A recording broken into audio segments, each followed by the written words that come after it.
வேதாகமத்திலே யோசேப்பு என்பவர் தன் சகோதரர்கள் எல்லாரை காட்டிலும் உண்மையும் நன்மையுமாய் வாழ்ந்து வந்தார்.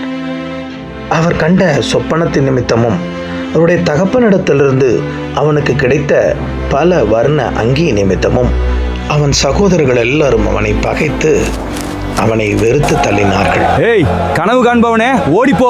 உனக்கு இந்த நல்ல எதுக்கு? இந்த நல்லது உனக்கு பொருந்தாது. அண்ணா, என்னை காப்பாற்றுங்கள்!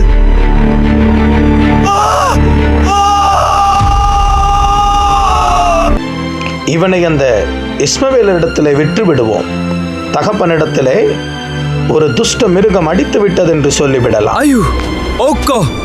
ஐயோ அண்ணா, என்னை கைவிட்டீர்களே, நான் எங்கே போகிறேன்? என்னை எங்கே கொண்டு போகிறீர்கள்? எகிப்திலே போத்திபார் என்பவனுடைய வீட்டிலே யோசேப்பு வேலை செய்தான். அவனுடைய மனைவி யோசேப்பின் மேல் கண் போட்டு அவனை பாவம் செய்ய அழைத்தாள். பல முறை அவள் அவனை நெருக்கியும் விலகி இருந்தான்.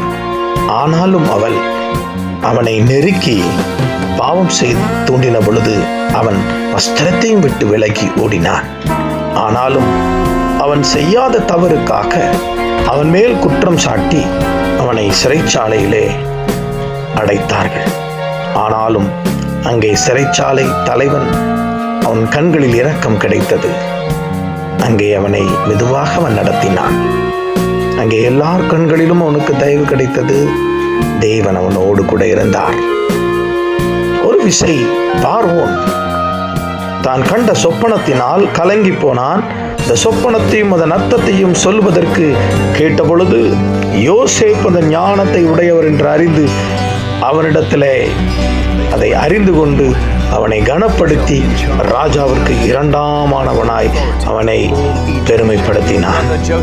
எல்லா சகோதரர்களும் உணவுக்காக அவனிடத்திலே வந்து நின்ற பொழுது அவர்களை மன்னித்து அரவணைத்து, அதே நேரம் தன் தகப்பனையும் எகிப்திற்கு வரவழைத்து அவர்களை போஷித்தான்.